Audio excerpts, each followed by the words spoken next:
Ben, Dieu, c'est ça. 2000 ans de patience. Et il est toujours patient. Parce que, surtout dans le siècle dans lequel nous sommes. Parce que nous battons le record de tous les siècles. Non, mais je parle en bêtises aussi. Parce que, croyez-moi que le Seigneur, il va se dire, ben, des bêtises, on dit des bêtises. Hein? Ah, ouais. Mais ils n'ont pas dit seulement des bêtises, ils nous en ont fait aussi des bêtises. Ben, c'est vrai que nous aussi, on en fait encore des bêtises. On lui dit à un enfant. Qu'est-ce qu'on dit à un enfant? On lui dit, ne fais pas de bêtises. Tu as fait une bêtise. Maintenant, si tu as fait une bêtise, tu dois être corrigé. Tu dois avoir une correction, tu dois être repris. Il ne faut pas que tu recommences. Donc, ils continueront, et je vais vous dire pourquoi ils vont continuer. Parce qu'ils sont montés dans un train. Vous savez que quand on part en voyage, on monte dans un train. Moi, je prends le train parce que je trouve que c'est l'exemple le mieux. Une voiture, c'est vrai. Un avion, c'est vrai. Un navire, c'est vrai. Mais le train, quand on dit je monte dans un train, c'est différent. Parce que dans un train, vous voyez, il y a les rails, c'est-à-dire que le chemin, on le voit. Vous voyez, on le voit. Il est tracé. Vous voyez, et il va, c'est-à-dire que le train, il ne peut pas aller à gauche ou à droite, à moins qu'il déraille. Mais s'il déraille, c'est qu'il y aura un accident. Mais autrement, un train, s'il ne déraille pas, il va aller à sa destination. Quand on dit Marseille-Paris, il ne va pas à Bordeaux. Maintenant, il y a Marseille-Bordeaux. Vous voyez, c'est le train. Vous arrivez à la gare, vous avez un billet dans la main. Vous voyez, et attention, vous avez un billet dans la main. Bon, je sais qu'aujourd'hui, il n'y a plus de billets. Bon, le billet d'aujourd'hui, c'est le smartphone. Et ça ne fait rien, il faut le pass. Il faut le valider. On ne peut pas faire autrement. Vous voyez? Donc, ils sont montés dans un train et ils ont un pass. Mais maintenant, on peut transposer. Parce qu'il n'y a pas que. Parce qu'il y a deux mondes. Il y a le monde matériel et il y a aussi le monde spirituel. Donc, l'humanité, elle monte dans un train, pas seulement dans un train sur la terre pour aller dans un endroit. Mais il y a aussi le train de l'autre côté du temps. Parce que le temps existe. C'est ça le temps. Si vraiment le temps n'existait pas, il faudrait nous expliquer pourquoi on vieillit. Pourquoi on vieillit? Eh oui. Et on ne vieillit pas que de l'extérieur. On vieillit d'abord de l'intérieur. Quand notre peau change, quand notre regard se déforme, quand nos yeux ne sont plus les mêmes, que nos oreilles, nos mains, tout change, nous pensons que c'est l'extérieur qui change. Non. C'est l'intérieur qui change. Pourquoi? Parce que le processus commence dès l'instant qu'on sort du sein de notre mère. Le processus, c'est pas qu'on va rajeunir. Pas du tout. Dès l'instant qu'on sort, on va vieillir. On va grandir. On ne reste pas un bébé. On ne reste pas un enfant. Mais on vieillit. Quand je passe du stade bébé à un stade d'enfant, c'est que déjà, il y a le processus que je suis en train de vieillir. Et quand j'ai 15 ans, et quand j'ai 20 ans, eh bien, j'ai déjà commencé à vieillir. Seulement, quand on a 20 ans, on n'y pense pas. On n'y pense pas. On est inconscient, justement, de ces choses. Alors, on pense que, voilà, puis un jour, on a 30 ans. 30 ans, on ne se pose pas encore la question. On a 40 ans. À 40 ans, bon, ça va encore. Mais, c'est à un moment donné, quand on arrive à 50 ans. Ah, là, quand même, à 50 ans, se dit, attention, t'as 50 ans, là. Bon, après, ça passe. Demi-siècle. Et après, alors là, on a 60 ans. Ah, il y a 60 ans, ah oui.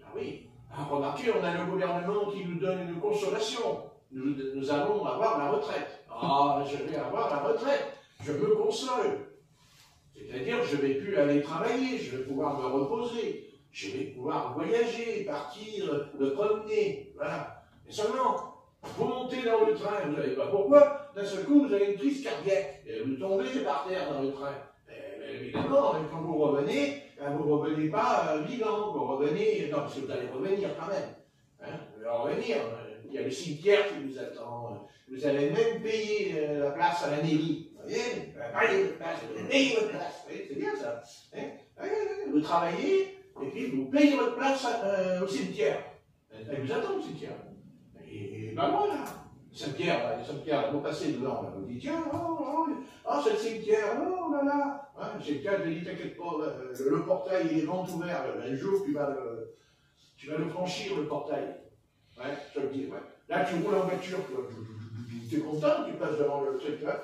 Et un jour, tu sais plus, toi, tu vas conduire, toi. On va te conduire, toi, tu es dans une boîte derrière, et puis le gars, il te conduit, il te rend, et puis, t'en oh oui, bon, c'est pas important, faut pas y penser, faut pas y penser. Le Satan dit, lui, ne pense pas. Satan est là, ne pense pas, non. Regarde les jolies filles, comme elles sont belles. Regarde les vieilles femmes et les nénés qui marchent sur la canebière, avec le short de l'été, avec les artères, les veines qui sortent de partout. Et le petit bonhomme qui est vicieux, il la suit comme ça, sur la canebière, par derrière. Vous voyez, oui, bien sûr. Vous voyez, ne pense pas à Satan, tout ça, il dit, là, faut pas y penser, faut pas.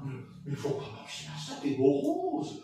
Mais tu me fous le cafard. Le cafard. Remarquez, un cafard, il y a longtemps qu'on en a un cafard. Ça c'est sûr, c'est le diable, le cafard. Ouais.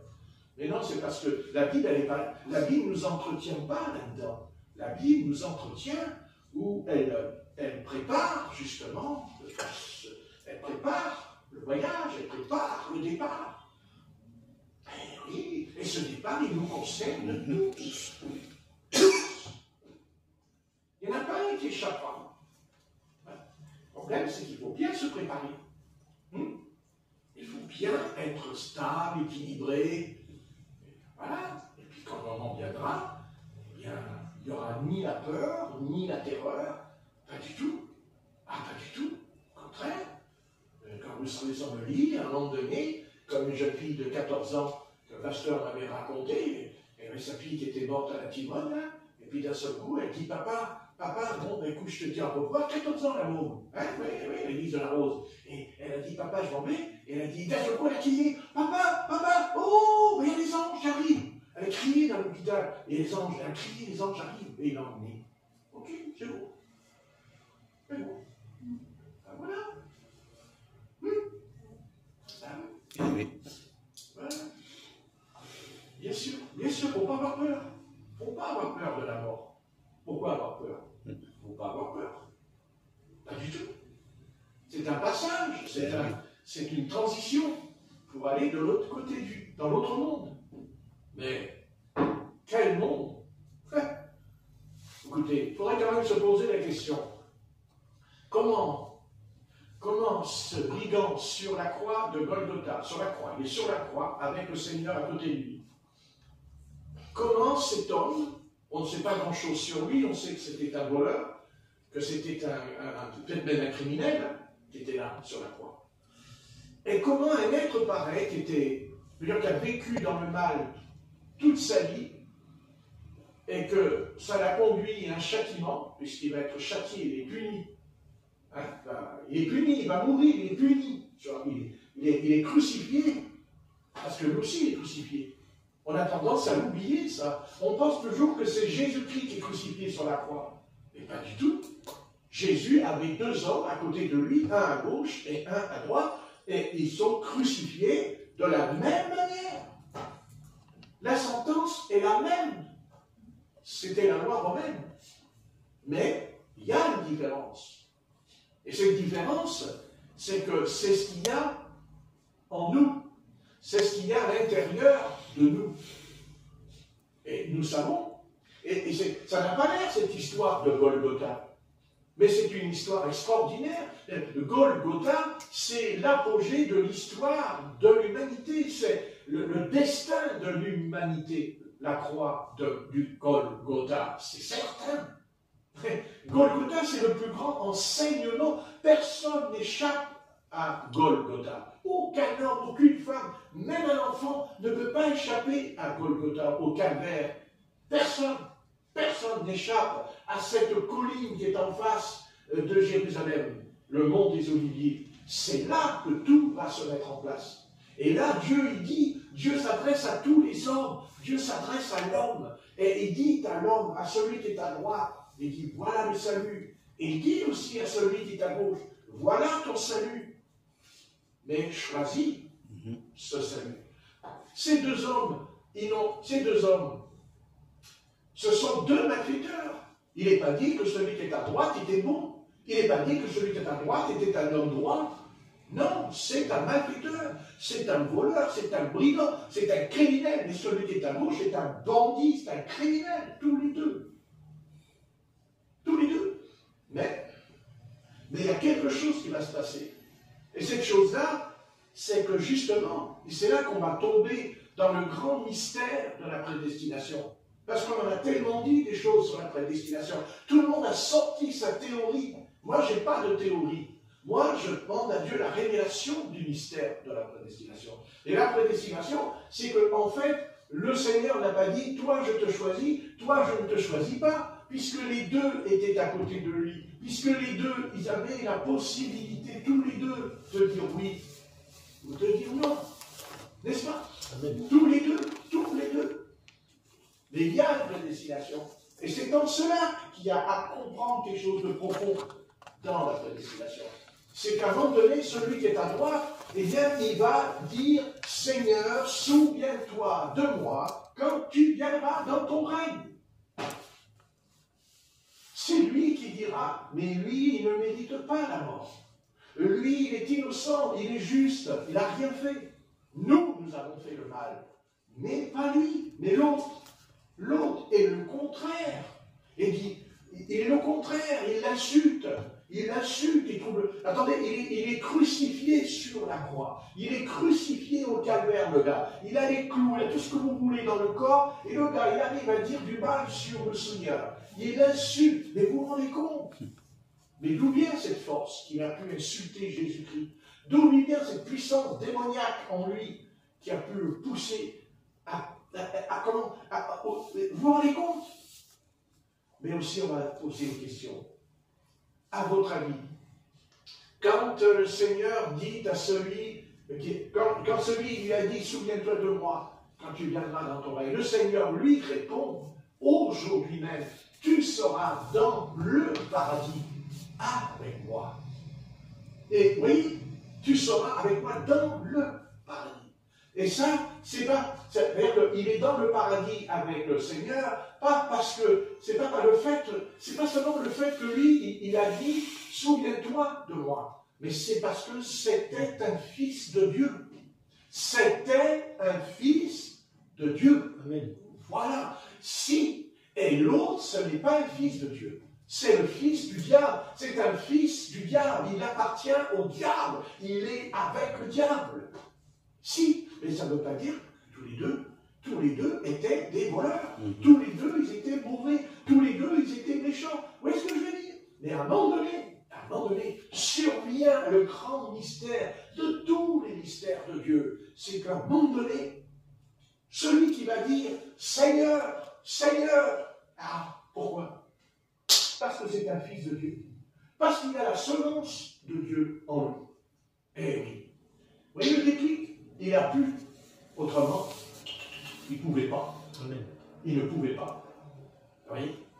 Et vous vous rendez compte?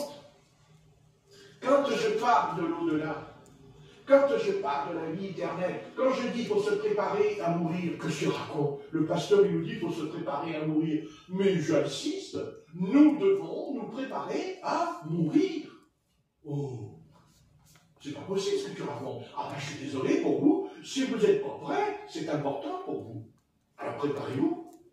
Préparez-vous. Car chaque jour suffit, ça fait, tu ne sais pas de quoi sera fait demain. Tu ne le sais pas demain. Amen. Ça sera bien clair, tu ne sais pas. À moins que tu sois le Seigneur, alors.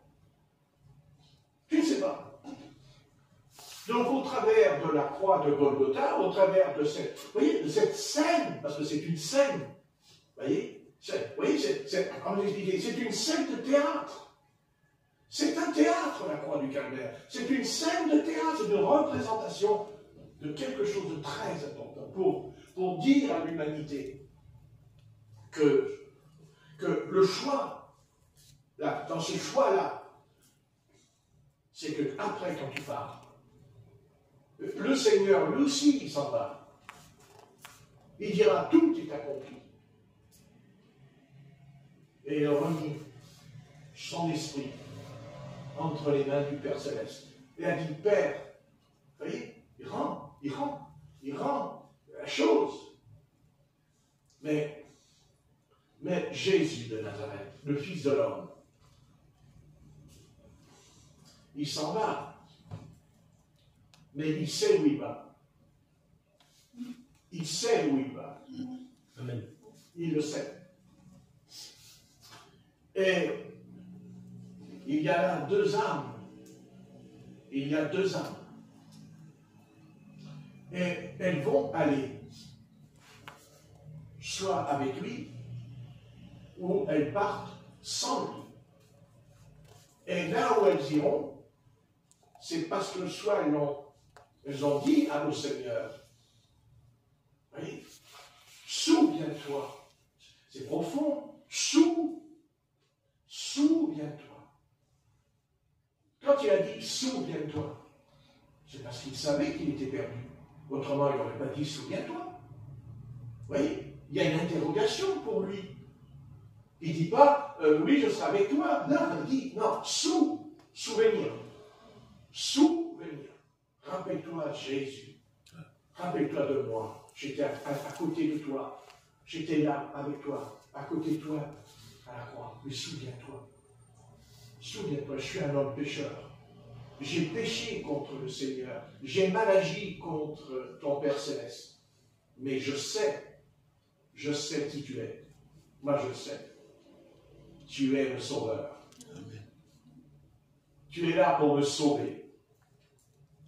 Parce que nous avons un privilège par rapport à lui.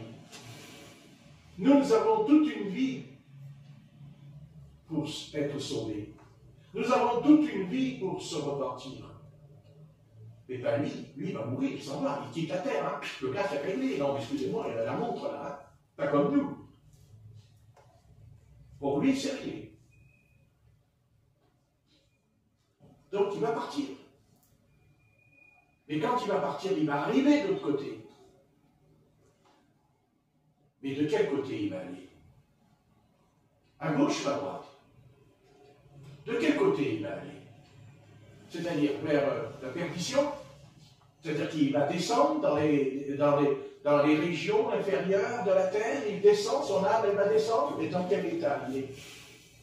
Et dans quel lieu il va aller? Est-ce qu'il va aller dans ce lieu temporairement? Est-ce que c'est temporaire? C'est-à-dire que ça dure un temps, comme nous, ça nous dure un temps pour rester sur la terre? Ah! Donc c'est son état qui nous intéresse. C'est de savoir dans quel état il était. Et il était dans un bon état. Parce que son âme s'est repentie. Parce que son âme a confessé que Jésus-Christ était son sauveur. Amen. Le Seigneur aurait pu dire, je ne peux pas te sauver. Parce que pour que tu sois sauvé, il faudrait que tu prennes le baptême d'eau. C'est ce que nous enseignons. Sur la base de ce que Jésus a dit, celui qui sera baptisé sera sauvé, dans Marc 16, verset 15. Mais là, Jésus, il ne tient pas compte de cela. Jésus ne lui dit pas, est-ce que tu as reçu le don du Saint-Esprit pour être sauvé? Est-ce que tu parles en d'autres langues? Est-ce que tu as marché dans la sainteté, dans la sanctification pendant, peut-être comme moi, ça fait 50 ans que je suis converti, et d'autres aussi ici. Mais vous comprenez ce que je veux dire? Donc c'est ça son destin, c'est de savoir, le destin là est important pour lui. Donc s'il est mauvais, il ira dans un lieu mauvais. S'il est tellement mauvais, vous voyez ce que je veux dire? Il ne va pas vivre dans un endroit où il y aurait la félicité, il y aura le bonheur, il y aura la joie, il y aura des choses extraordinaires pour son âme. Non. Non. Donc ce n'est pas le Seigneur qui le condamne. L'Esprit de Dieu n'a pas condamné, il n'a pas condamné, ni l'un, il ne les a pas condamnés, ni l'un ni l'autre. Non. Le Christ n'a pas agi par rapport à ce qu'ils ont fait. Non pas ce qu'ils ont fait.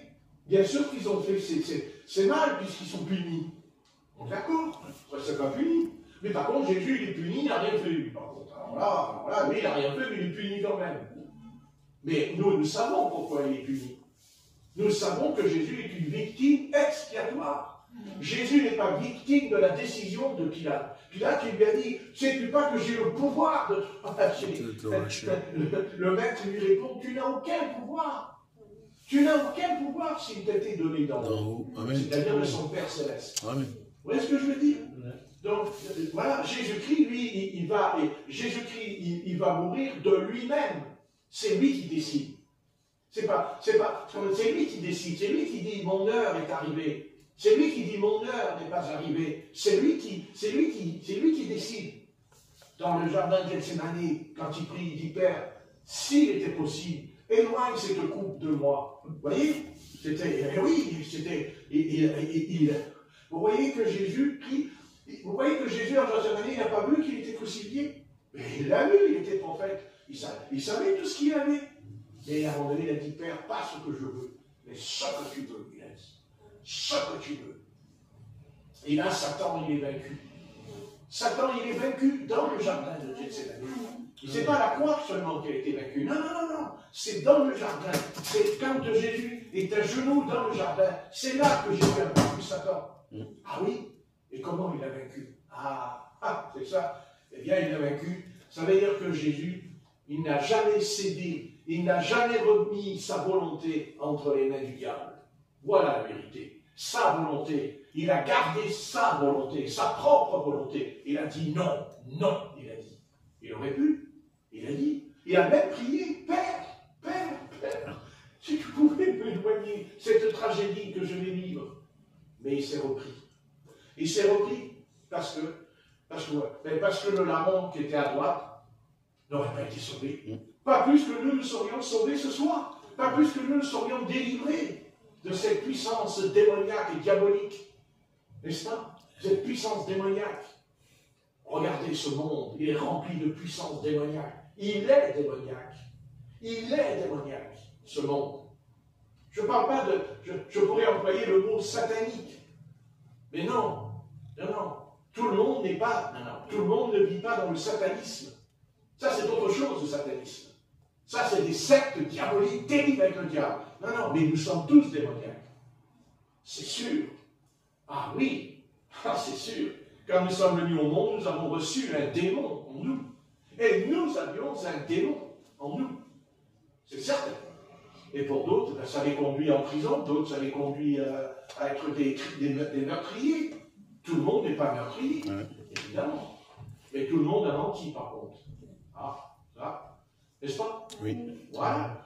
Donc, c'est puissance démoniaque. Et Jésus-Christ, c'est le but de Jésus sur la croix, c'est qu'il a manifesté cette puissance divine quand il chassait les démons qui étaient dans les êtres. Vous voyez, il s'attaque à la racine. Il s'attaque à la racine. Et Satan, c'est pour ça que Satan, il vient dans le désert. C'est pour ça que Satan, il vient le voir dans le désert. Parce qu'il dit, si je peux le faire tomber, il ne pourra pas détruire mon royaume. Il ne pourra pas détruire. Il ne peut pas détruire mon empire s'il tombe. S'il tombe, j'ai gagné. Non, il n'est pas tombé. Merci Seigneur, tu n'es pas tombé. Merci, tu n'es pas tombé. C'est sûr. Vous voyez? Et dans le jardin, c'est là la décision que le Christ prendra. Cette décision, Adam aurait dû dire non. Et il aurait dû dire non à elle. Non, ma volonté, ça, tu n'y touches pas. Tu ne touches pas à ma volonté. Car c'est ça que l'ennemi veut. C'est nous faire plier notre volonté. Il veut que notre volonté ne soit plus notre volonté. Ah non, il ne veut pas. Ah oui, mais tu as dit la volonté de Dieu. Oui, il y a la volonté de Dieu, mais il y a aussi la volonté du diable. Le diable a une volonté, c'est-à-dire de nous détruire. Sa volonté, c'est de nous abattre. C'est de nous éliminer, nous éliminer de la carte. Parce que Satan, il n'est pas fou, il sait très bien qu'il y aura un enlèvement, et il sait très bien que les saints reviendront avec lui sur la montagne des Oliviers. Eh bien, il le sait. Bien sûr qu'il le sait. Bien sûr. La seule chose, c'est qu'il ne sait pas comment ça va arriver. Ça, il ne sait pas comment. Mais non. C'est là qu'intervient les 7 tonnerres. N'écris pas ce qu'on dit. 7 tonnerres. Donc il y a quelque chose que Satan ne sait pas, que Jean a entendu. Jean, le Seigneur lui a parlé, lui a dit quelque chose. Ça s'appelle les 7 tonnerres. Et l'ange dit, non, tu n'écris pas. Pourquoi? Parce qu'il ne faut pas que Satan sache ce que le Seigneur va faire. Parce qu'il va être capable de contrecarrer le plan. Vous comprenez? Puisqu'il le sait. Et là, il ne sait pas. Là, il ne sait pas. Donc, sur la croix du Seigneur, j'en reviens à mon sujet, c'est peut-être un petit détour, mais bon. Mais vous comprenez? C'est ça, c'est ça. C'est la seule chose qu'on doit présenter aujourd'hui aux hommes. Golgotha, la croix, le Christ. Mais pas le Christ tout seul. C'est là peut-être l'erreur de l'Église moderne. Parce que je parle ici de l'Église moderne. Parce que quand le veuille ou non, il y a l'Église ancienne et il y a l'Église moderne. D'ailleurs, pourquoi il y a l'Église moderne? Parce qu'il y a l'homme moderne. Voilà. Et donc l'Église, elle est moderne. Mais si l'Église, elle est moderne, elle ressemble à l'homme moderne. C'est-à-dire, elle est charnelle. Elle n'est pas spirituelle. Eh oui. Dans le spirituel, il y a le surnaturel. C'est obligé qu'il y ait le surnaturel. Mais il n'y en a pas. Parce que l'Église est moderne. C'est-à-dire, elle s'est conformée au monde. Elle s'est pliée à la volonté de ce monde. Vous voyez? Donc, elle est privée de la gloire du Seigneur. Elle en est privée. Ça ne veut pas dire qu'elle ne peut pas refléter la gloire du Seigneur. Mais elle ne le reflète pas, la gloire du Seigneur. Parce qu'elle est moderne. Parce qu'elle est charnelle. Parce qu'elle est intellectuelle. Et elle confond. C'est là où les protestants sont tombés. Au départ, les protestants, ils avaient bien commencé. C'était la bonne chose. C'est la réforme. C'était la réforme qui consistait à réformer de ce que l'Église catholique romaine a déformé. Parce que l'Église catholique romaine a déformé l'Évangile. Elle a déformé la croix de Golgotha. Vous voyez, puisqu'elle dit que l'on est sauvé parce qu'on fait des sacrifices. Vous voyez? Et elle aime ça. Elle aime ça, l'Église catholique romaine. Elle aime faire des sacrifices. Elle est prête à se sacrifier. Il y a des prêtres qui se flagellent, il y a des prêtres qui se frappent eux-mêmes avec des fouets. Vous voyez? Ils sont prêts à ça. Et Satan, il est d'accord. Satan, il est d'accord. Pourquoi? Parce qu'il dit, pendant que tu es en train de te faire là, des choses comme ça de mal sur toi, toi tu crois que c'est le Seigneur qui fait ça, c'est sa volonté de te donner des coups. Mais l'Esprit de Dieu, lui, parce qu'il y a l'Esprit de Dieu, c'est clair. Vous voyez, l'Esprit de Dieu dit non. Non, tu es en train de prendre la place du Sauveur. Tu prends la place du Seigneur. C'est pas ta place. Pas ta place. Je ne te demande pas de te sacrifier. Je ne te demande pas de te mortifier. Je te demande de te repentir de ton péché et d'arrêter. Quant au sacrifice, ce n'est pas ton affaire. Je ne te demande rien du tout. Sur la croix du Calvaire, quand le Seigneur a répondu à cet homme, souviens-toi de moi quand tu viendras dans ton règne, le Seigneur ne dit pas, il va falloir, le Seigneur me détache de la croix. Remarquez, ça aurait été bien comme scène. Parce qu'ils criaient tous en bas, si le Fils de Dieu qui descend de la croix, tu ne vois pas que c'est le larron qui descend de la croix, tu sais. Le gars, il descend de la croix, et tout le monde aurait dit, oh, c'est lui le Fils de Dieu. Ah oui, c'est lui qui descend de la croix. Il vient de le dire, il descend de la croix. L'autre, le larron descend de la croix. Oui, il descend de la croix. Oui. Il dit, voyez, regardez, le Seigneur m'a donné une seconde chance. Il me prête encore quelques années de vie. Ah non, il n'a pas donné quelques années. Non, c'était fini, c'était l'heure. Mais ce qui compte, c'est ce qui se passe après. Parce que ce qui compte, c'est après. Après. Et nous n'avons pas la vision. d'après. Nous avons une vision du présent. On est fixé sur le présent. Nous croyons ce que nous voyons. C'est ce que Thomas dira au Seigneur, d'ailleurs. Et il dit, moi, je croirai quand je verrai. Vous voyez ce que je veux dire? Et Jésus lui dit, non, heureux ceux qui croient sans voir. Sans voir. Il dit, heureux. Vous voyez? Voilà. Et puis il tombe à genoux. Parce qu'il tombe à genoux devant le Seigneur. Il tombe à genoux. Les autres, ils tombent pas à genoux, les autres apôtres. Il n'y a que lui qui tombe par terre, à genoux. Hein? Là, il tombe à genoux. On tombe toujours à genoux. Que ça soit, vous savez, que ça soit maintenant ou que ça soit après, quand on va quitter ce monde, on va tomber à genoux, c'est certain. Mais il y a deux manières de tomber à genoux. Il y a deux manières. Il y a la manière où tu tombes à genoux parce que tu es épouvanté, parce que tu es en face de la terreur de l'Éternel. D'ailleurs, l'apôtre Pierre lui-même a expérimenté cette terreur. Souvenez-vous, quand le Seigneur l'appelle sur le lac, je ferai de toi un pécheur d'homme, et il dit qu'il est tombé effrayé, tout, ça en parlait de lui, vous n'avez pas lu? Épouvanté, l'apôtre Pierre. Vous n'avez jamais lu? Lisez-le, je n'invente pas. Voyez? Mais ça, c'est ça, c'est bon tant qu'on est sur la terre. Quand on est sur la terre, c'est bon. Et de l'autre côté, si on a ça alors c'est terrible. Tandis que de l'autre côté, nous aussi, on va tomber à genoux. Évidemment, mais la seule différence, c'est que nous sommes, nous, déjà tombés à genoux ce soir. C'est que nous nous mettons à genoux devant lui tous les jours. N'est-ce pas? Amen. Donc ce ne sera pas quelque chose de nouveau, ce n'est pas quelque chose qui va nous surprendre, nous. Nous, on va tomber à genoux en disant, Seigneur, je ne suis pas digne. Je ne suis pas digne. Oh non, je ne suis pas digne, Seigneur. Mais le Seigneur répondra, cette terrible phrase merveilleuse, elle est terrible pour moi parce qu'elle est tellement énorme. Rentre dans la joie de ton maître. Amen. Rentre dans la joie de ton maître. Donc, vous voyez, donc il y a de la joie là-haut. Hein. Ah ouais.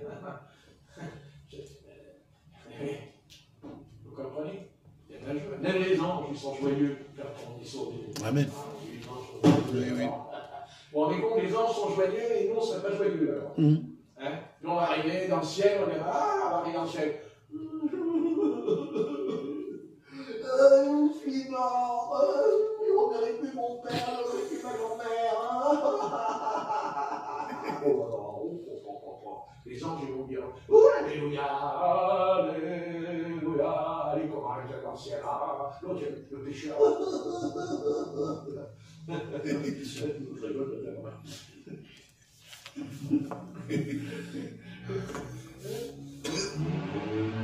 Pour 72 ans, je ne suis pas foutu encore. Hein. Bon, Non, merci. Non. Faut bien vivre. Oui. Un petit peu, parce que là, Patrick, la croix, la mort, l'enfer, le paradis, cet après-midi, on repart à la maison, on prépare à manger, au moment de manger, on n'a plus faim. La croix, la mort. Mais non, au contraire, on est heureux, on est joyeux. Amen. Mais oui, c'est vrai, c'est la vérité, c'est la pure vérité. Amen. La vraie vérité. Celle qui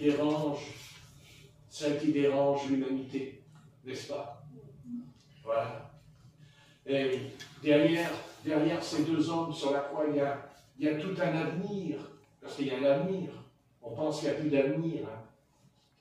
C'est fini. Il n'y a plus rien. C'est ça qu'ils disent, il n'y a plus rien. Oui. Ouais. Mais ce n'est pas ce que dit la croix. La croix, elle ne dit pas ça. Eh non. Vous voyez, le brigand qui était méchant, qui était mauvais, lui aussi, il va s'en aller. Lui aussi, il va se réveiller de l'autre côté. Mais, vous vous rendez compte? Est-ce que vous vous rendez compte? Quand il est arrivé en enfer, ou quand il est arrivé devant les portes de l'enfer, parce qu'on ne va pas en enfer directement.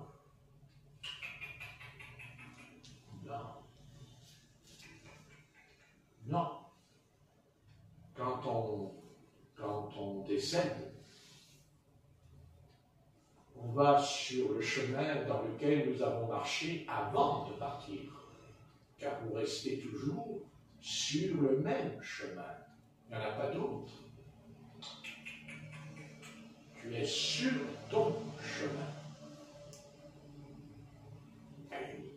Avec ton péché, qui t'accuse, qui te condamne, juste quand tu arrives devant la porte.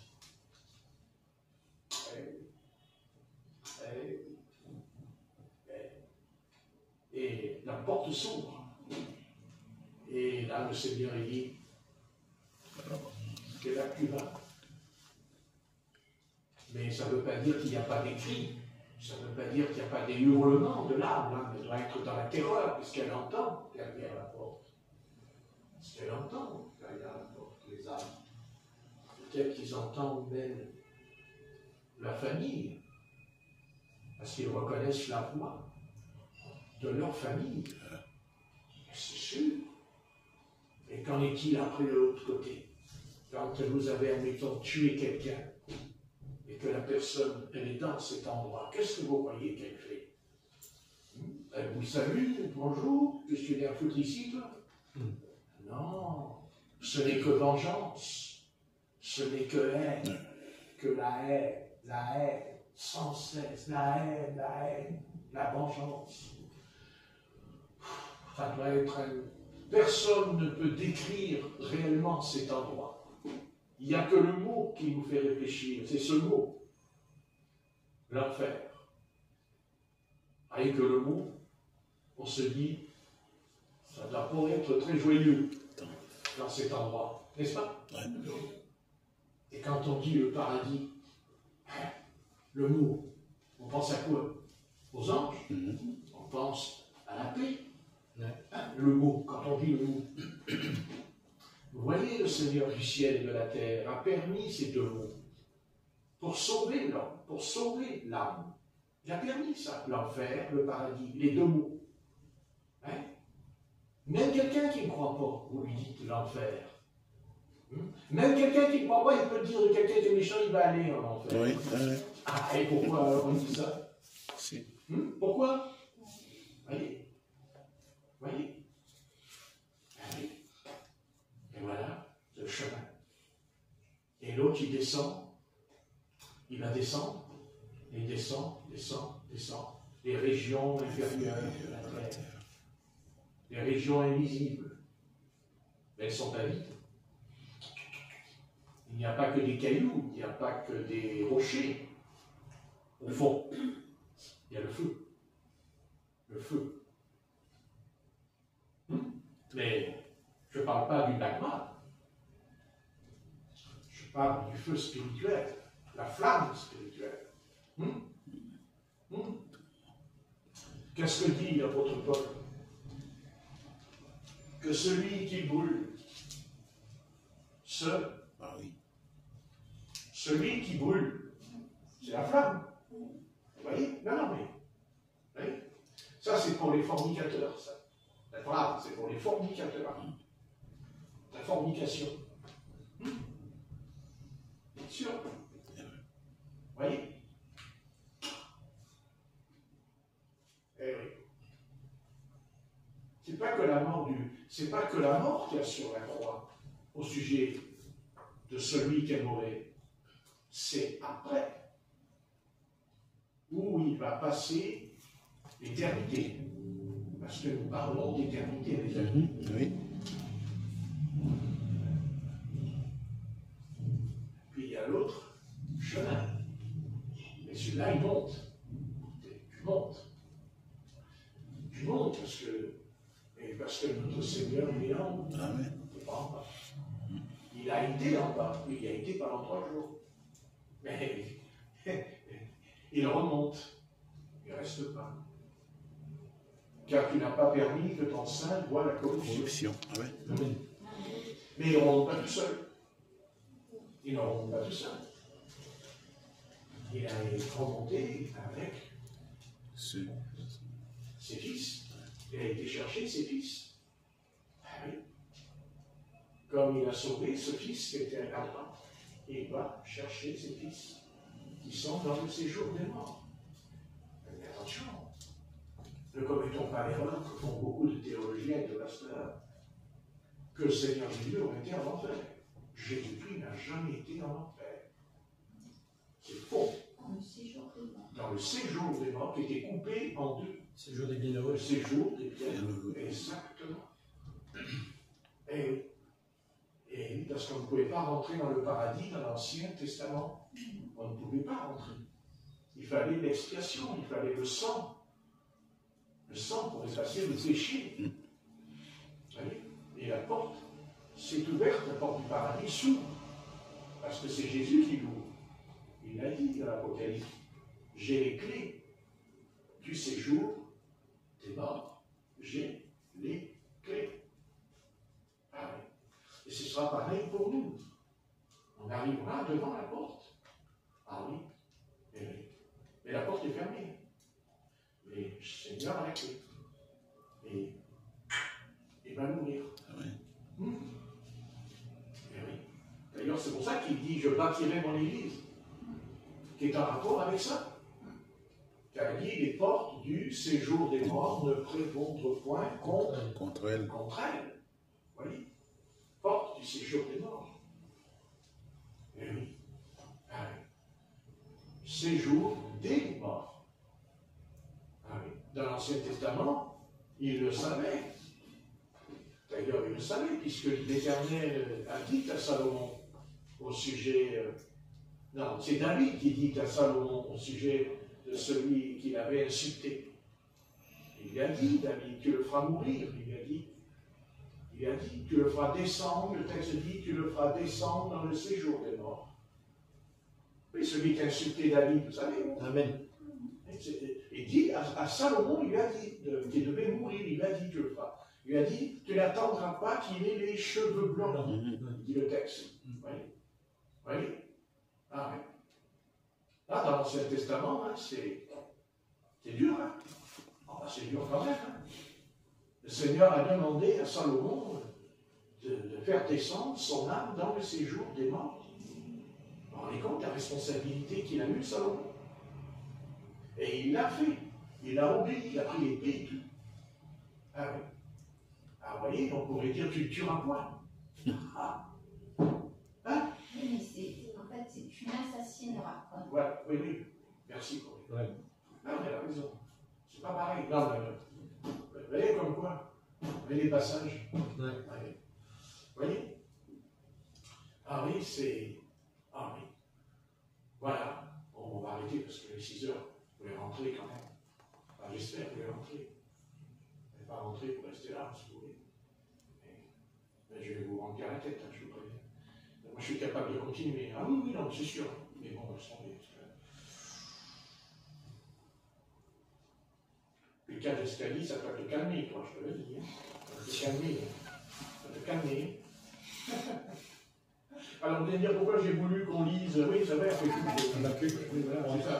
Parce que là, on n'a peut-être pas laissé sur sa fin, quand même. C'est Habakkuk que j'ai dit combien? Habakkuk 3. Alors.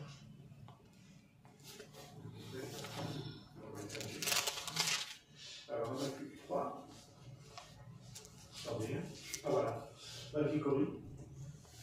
Prière de Habakkuk le prophète sur le mode des complaintes.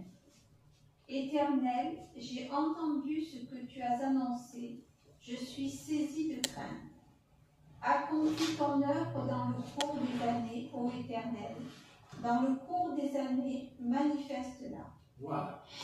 Ah oui, et après, il est marqué. Mais dans ta colère, souviens-toi de tes compassions. Voilà. Amen. Alors, moi, j'ai voulu prendre ce passage. C'est un passage que j'ai lu avant de faire la réunion. Eh bien, vous voyez, on pourrait penser, avec tout ce qui se passe, tout ce qu'on est en train de vivre, on pourrait penser que bon, c'est terminé, quoi. Hein? C'est bon. Les dés sont jetés avec tout ce qui se passe. Et il faut croire que le Seigneur me dit le contraire. Car il me dit, Éternel, j'ai entendu ce que tu as annoncé, je suis saisi de crainte. Donc c'est ce que j'ai entendu quand je dormais dans cette cave, et que j'ai reçu des prophéties. Donc, Éternel, j'ai entendu ce que tu as annoncé. Je suis saisi de crainte, bien sûr, toujours d'ailleurs, puisque je ne peux pas oublier. J'aimerais bien oublier, mais je n'arrive pas. Et là, je pourrais me dire, oui, bon, maintenant j'ai 72 ans, je vais m'en aller, ça va. Mais Dieu me répond, accomplis ton œuvre dans le cours des années, ô Éternel, dans la cour des années, manifeste-la.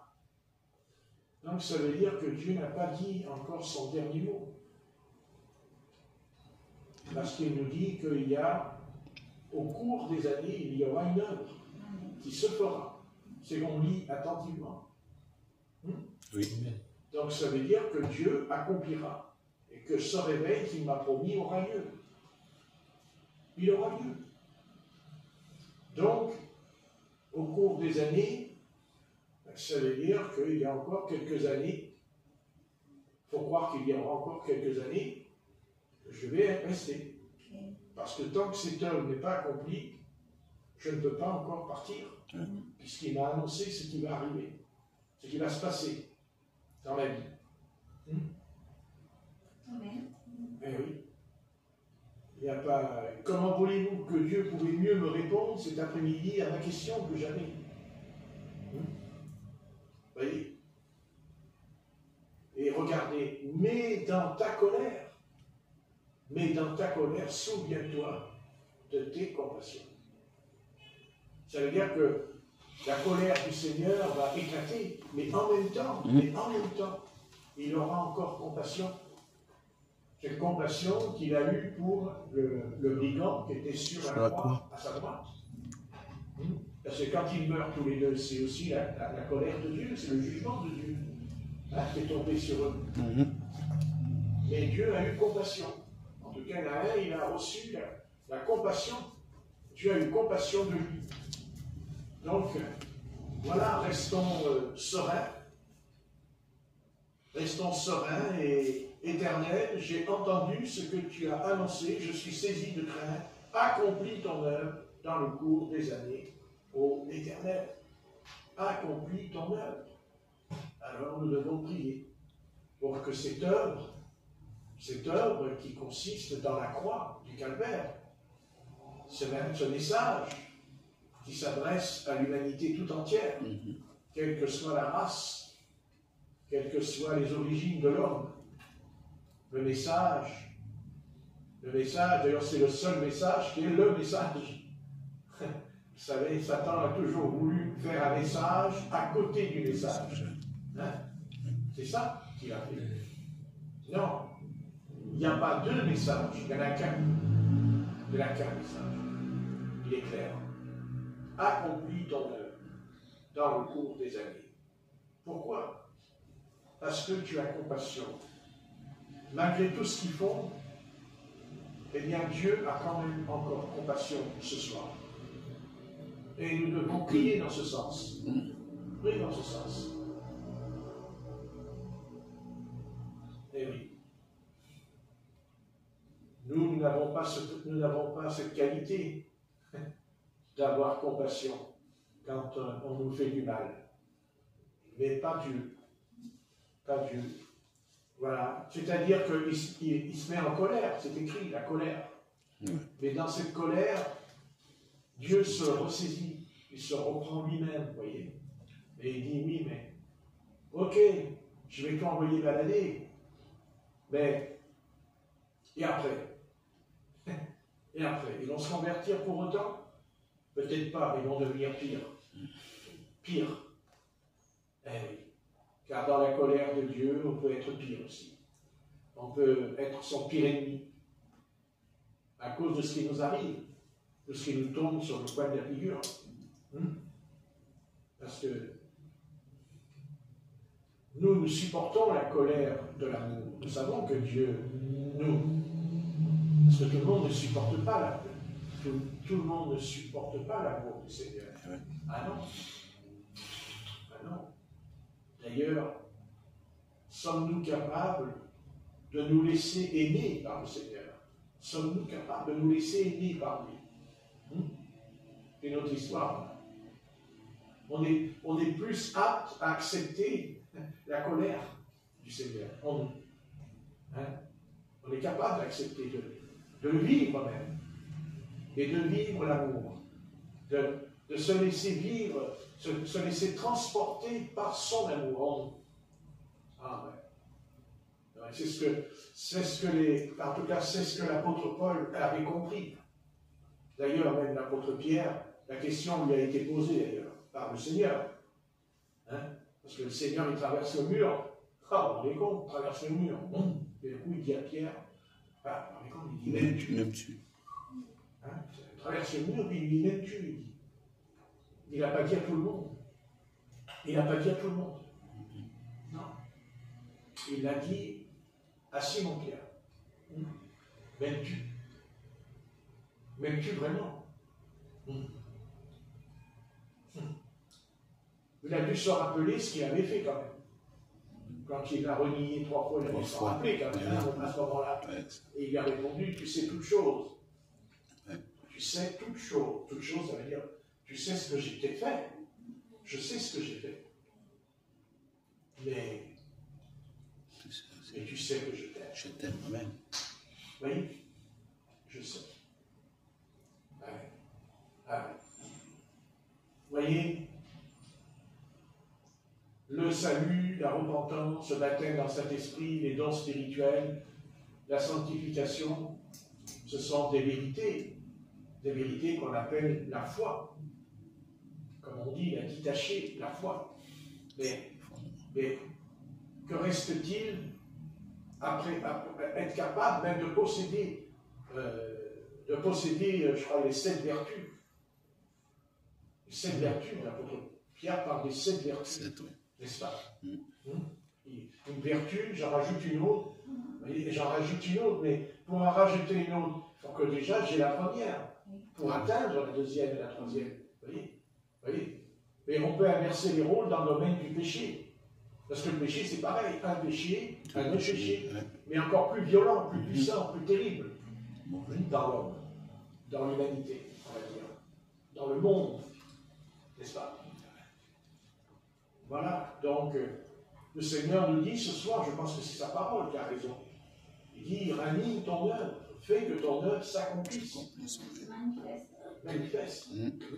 Voilà, cette œuvre, c'est l'évangélisation. Parce qu'il y a l'évangélisation. Eh oui. Et Satan a donné un grand coup dans l'évangélisation. Un coup terrible. S'il n'y a pas d'évangélisation, il n'y a pas de pécheurs qui se repentent. S'il n'y a pas de pécheurs qui se repentent, il n'y a pas d'église. Il n'y a pas d'église. Donc Satan a attaqué l'évangélisation. Et pourquoi il a attaqué violemment l'évangélisation? Parce qu'il y a eu une période dans le siècle dont nous avons vécu, puisque nous vivons dans 2 siècles, le 20e et le 21e. Et à la fin du 20e siècle, dans les années 1950, jusqu'en 1960, on va dire jusqu'en 1972, 71, eh bien, il y a eu beaucoup d'évangélisation. Et d'abord parce qu'il y a eu aussi des évangélistes. Dieu avait formé des évangélistes. Bien sûr. Et ces évangélistes-là avaient reçu la puissance du Saint-Esprit en eux. J'ai encore regardé une vidéo hier soir de l'évangéliste Allen, et moi je peux vous le dire, en direct, il y a un bras qui repousse quand il prie. En direct. Le bras, et repousse dans la caméra. Carrément. D'accord? Non, mais je veux dire, c'est pas... Faire attention. Le bras repousse. Le petit enfant, son bras, il repousse. Il y a la vidéo, hein. Repousse. Mais on va dire, non, c'est pas vrai. Ah bah, tu vois la vidéo, j'ai pas vrai. Tu vas faire attention maintenant devant le témoignage du Seigneur. Voilà. Et ça s'est passé dans 1950. Et il y a des centaines de malades paralysés par terre que j'ai vus. Et Alain, il fait avec sa main au nom de Jésus. Et le malade, il est raide, comme ça, il se lève comme un piqué. Tout à fait droit. Je ne raconte pas, il y a des vidéos du pasteur Alain. Il y en a un autre, je ne sais pas comment il s'appelle, lui, il est extraordinaire. Lui, il est extraordinaire. Et puis, ils avaient la puissance. La puissance, quand ils chantaient, les chants sont énormes, t'as envie de pleurer. Tu te mets à pleurer dans les cantiques. Eh oui, c'était le réveil. C'est ça, le réveil. Et Satan, il a dit, ça va s'arrêter. Et ça, il faut que ça s'arrête. Et c'est ce qu'il a fait. C'est certain. Il a tout arrêté. Bien sûr. Mais il n'est pas responsable que lui.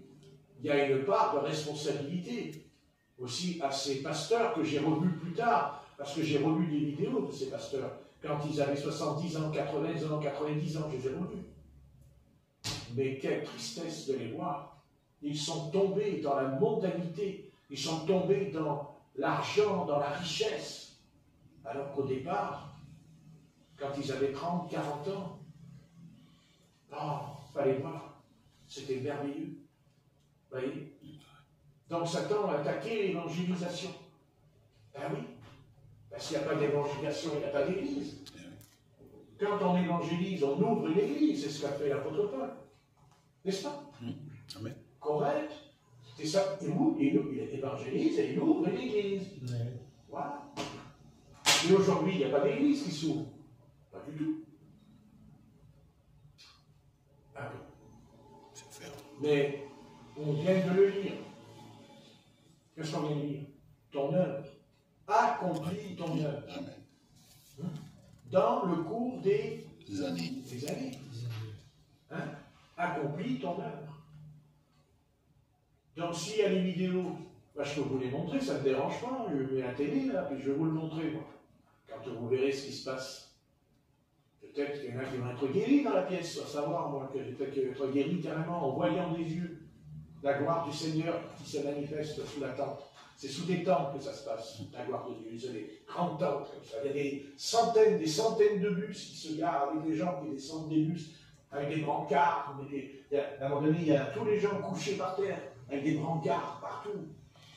Et ils se lèvent un par un. Debout, debout, debout, debout, debout. Ils se lèvent comme ça, d'un coup dans la vidéo. Alors regardez le film. Regardez, c'est un film, on ne va pas inventer, c'est filmé par des journalistes païens, des inconvertis. Bien sûr, ça nous paraît tellement lointain, mais voilà, c'est toujours la même, d'ailleurs c'est toujours la même histoire. Ça dépend aussi de nous, ça dépend de notre état, ça dépend, est-ce que nous avons soif, est-ce que nous avons faim de pouvoir vivre un tel réveil. Seulement, quand les malades étaient guéris, ce n'est pas à 3 heures l'après-midi. C'était dans la nuit, à 3 heures du matin. Et à 3 heures du matin, que vous voulez, monsieur Bart, Patrick, excusez-nous, demain, il faut qu'on aille travailler, il faut qu'on dorme, etc. Mais je comprends tout ça. Mais, ouais. Sommes-nous capables de payer le prix? Est-ce que nous avons assez d'amour? Avons-nous assez de compassion en nous pour pouvoir renoncer à nous-mêmes pour le salut du pécheur? En tout cas, Jésus, lui, il a payé le prix. Enfin, lui, il a perdu la vie quand même pour sauver le pécheur. Est-ce que nous sommes prêts à périr? Est-ce que nous sommes prêts à mourir pour le pécheur? Est-ce que nous sommes prêts à renoncer à notre vie pour le salut du pécheur? Mais ça, on va le comprendre, mais plus tard, de l'autre côté de la barrière. Parce que c'est de l'autre côté de la barrière que ça va se régler les comptes. Parce que ne croyez pas que nous n'aurons pas des comptes à rendre au Seigneur. Non, non, non, non, non, non. Ça ne se passe pas comme ça. Il y a le tribunal de Christ là, de l'autre côté. À nous de bien prier. De bien prier. Et de dire, Seigneur, écoute, je vais me placer devant ta face et je vais te demander de m'éclairer. Parce que ce que je dis là, c'est pas parce que je l'ai dit que j'ai raison. c'est pas parce que je prêche que j'ai raison. C'est est-ce que vous allez recevoir la lumière de Dieu en vous pour bien comprendre de quoi il s'agit cet après-midi pour nous, chacun. Et les autres aussi, même s'ils ne sont pas là, ce que je dis, c'est pour tout le monde. C'est pour l'Église de Jésus, cet soir. Amen. Parce que ce qui est important, c'est quand même notre petite vie, quand même. Hein, on est bien, hein. Remarquez, c'est normal. C'est normal. Vous savez, vous connaissez les boîtes de conserve. Vous savez ce que c'est que les conserves? Qu'est-ce qu'on met dans la boîte de conserve? On met de la nourriture. Et après, qu'est-ce qu'on fait? On ferme. Et elle ne se conserve pas, la nourriture? Oui. Elle se conserve. Mais si je la conserve trop longtemps, qu'est-ce qu'elle fait? Elle fermente. Elle fermente. On est bien d'accord. Un peu comme la ceinture que Jérémie a mis dans le rocher. Vous savez la ceinture dans le rocher? Quand il a retrouvé, elle était remplie de cramoisis et de mousse et tout autour. Alors prions. Prions que s'il s'avérait que nous sommes remplis de cramoisis, que Dieu nous en débarrasse. Amen. Car il est parlé de la ceinture. Et qu'est-ce que dit l'apôtre Paul? La ceinture de la vérité au sujet des armes de l'esprit. De la ceinture de la vérité. Qu'est-ce qui soutient les reins? Les reins. Si les reins ne fonctionnent plus, qu'est-ce qui se passe? Vos reins. Comme ça. C'est fini. Ouais. Alors que le Seigneur restaure les reins. Hein? Que Dieu restaure les reins de l'Église. Elle a besoin. Seigneur, notre Père, Jésus-Christ, notre Sauveur bien-aimé, qui mieux peut rétablir et restaurer? On prie. Qui peut mieux restaurer la vérité de ta parole? Mais pour être dans la vérité, il faut être dans le vrai. Et être dans le vrai, c'est se remettre en question, c'est de réfléchir. Il y a des choses en nous, Seigneur, que nous ne voyons pas, des choses que nous ignorons. Et tu peux permettre cela pendant des années et des années. Mais, comme nous venons de le lire, que Seigneur, tu vas ranimer ton œuvre. Tu vas, au cours des années, donc ce qui veut dire qu'il y a certainement encore des années où tu vas mettre en place, que tu vas restaurer l'Église. Car la grande question qui est posée, la plus seule de toutes les questions, c'est l'Église de Jésus-Christ sur la terre, mais celle aussi qui est assise dans les lieux célestes, évidemment.